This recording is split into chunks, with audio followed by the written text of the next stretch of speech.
جب تیری نیکی تجھے خوش کرے اور تیری برائی تجھے رنجیدہ کرے۔ بسم اللہ الرحمن الرحیم۔ نبی کریم صلی اللہ علیہ وآلہ وسلم کا فرمان ہے، کھجور کو ناشتے میں کھاؤ تاکہ تمہارے اندرونی جراثیم کا خاتمہ ہو جائے۔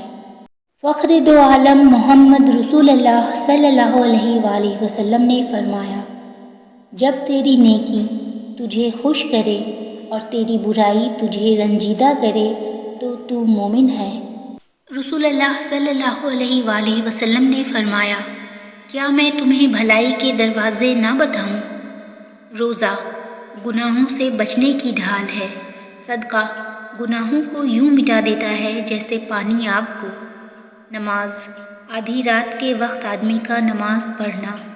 رسول اللہ صلی اللہ علیہ وآلہ وسلم نے فرمایا، میری امت کے تمام لوگوں کے گناہ اللہ بخش دے گا، سوائے ان لوگوں کے جو گناہ کر کے لوگوں کو فخر سے بتائیں کہ ہم نے یہ گناہ کیا ہے۔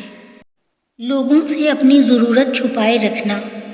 رسول اللہ صلی اللہ علیہ وآلہ وسلم نے فرمایا، جو شخص بھوکا ہو یا اس کو کوئی اور خاص حاجت ہو اور وہ اپنی اس بھوک اور حاجت کو لوگوں سے چھپائے رکھے، یعنی ان کے سامنے ظاہر کر کے ان سے سوال نہ کرے، تو اللہ تعالیٰ کے ذمہ ہے کہ اس کو حلال طریقے سے 1 سال کا رزق عطا فرمائے۔